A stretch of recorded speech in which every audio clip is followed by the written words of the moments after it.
सभा में उपस्थित होने वाले हमारे जज साहब चौधरी जी, बड़ी खुशी की बात है कि इस 14 अप्रैल के अवज में पधारे हुए हैं और हम लोगों से दर्शन भी हुआ। धन्य है इनके माता पिता की, जिन्होंने इनको पढ़ाकर उस कुर्सी तक पहुंचाया हम लोगों के समाज के न्याय के लिए। ऐसे तो हम बीमार बहुत चल रहे हैं। बाबा साहब के 133वीं जयंती के अवसर पर हमारे जितने प्रबुद्धगण पधारे हुए हैं, मैं सभी को नमन करता हूं।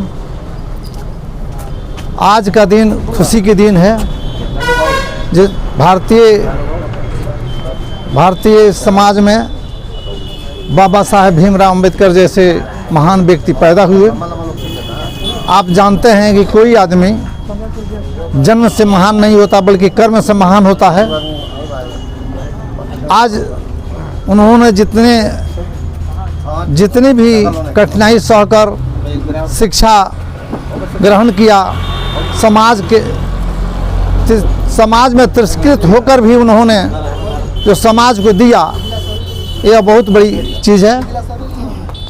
हम उनके आदर्शों को, विचारों को आगे पहुंचाने में बहुत अभी सफल नहीं हुए हैं।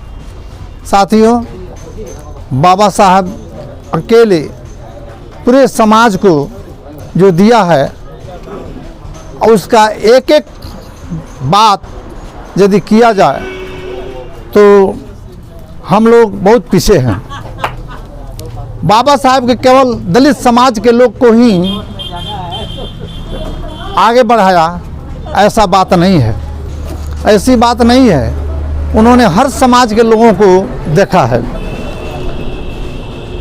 एक घटना की बात याद हो रही है कि बम्बई में बाबा साहब जब वकालत कर रहे थे तो एक गरीब ब्राह्मण का लड़का जो मर्डर केस में फंस गया था और वह बुरी तरह से फंसाया गया था, लेकिन उसको बचाने के लिए कोई भी उसके जाति के लोग तैयार नहीं थे। खिल्ली उड़ाते थे, जहाँ भी जाते थे ऊंची रकम की मांग की जाती थी। और जब वो कहते थे मैं गरीब हूँ, तो लोग जितने वकील लोग थे उच्चक कहते थे चले जाओ अम्बेडकर के पास। और मैं अम्बेडकर का नाम सुनते सुनते थक गया था बेचारा। वो गया अम्बेडकर बाबा साहब के पास और अपना दुखड़ा सुनाया। कहा कि जे मेरा बेटा गलत फहमी में लोग को फंसा दिया गया है और वो मर्डर केस में फंस गया है, आप उसका उद्धार कीजिए। बाबा साहब पूरा उसका हिस्ट्री सुने और वो वकालत करने के उन्होंने अपना मन में ठान लिया। और वह इतनी बुरी तरह से केस में फंसा था कि उन्होंने वकालत किया। वो गरीब ब्राह्मण के लड़का को बाइज्जत बरी करवा दिया और पूरे वकालत खाना में नाम हो गया जो वाह रे वाह, अंबेडकर जी बिना पैसा के वकालतनामा करके गरीब ब्राह्मण को बेटा को निकाल दिया। तो ऐसी है समाज की ऐसी घटना कि बाबा साहब को छोटे जात कहकर तिरस्कार लोग करते हैं, लेकिन यह जयंती हर वर्ग में, हर जाति में मनाना चाहिए। बाबा साहब ने संविधान बनाया, क्या एक ही जाति के लिए बनाया है? पूरे जाति के लिए बनाया है, पूरे समाज के लिए बनाया है।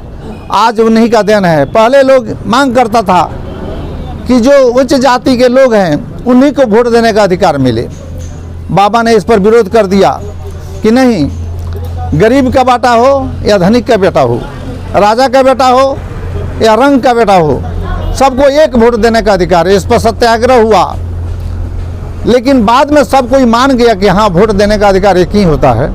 और बाबा साहब ने ऐसे स्ट्रगल करके हम लोगों को स्वतंत्रता दिलाई और एक वोट देने का अधिकार बनाया। आज बाबा साहब के कर्तव्यों को हम लोग भूल जाते हैं, अपने समाज के लोगों को नहीं बताते हैं।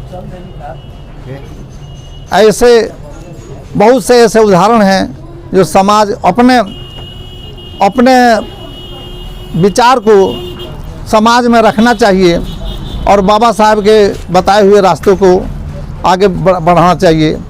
मैं आज 133वीं जयंती के अवसर पर बाबा साहब के हार्दिक नमन करता हूं, जयंती पर नमन करता हूं और आशा करता हूं कि उनके विचारों को जितने लोग हैं गांव-गांव तक पहुंचाएं और उनके श्रद्धा के साथ उनको संदेश को प्रसारित करें। जय भीम, जय भारत।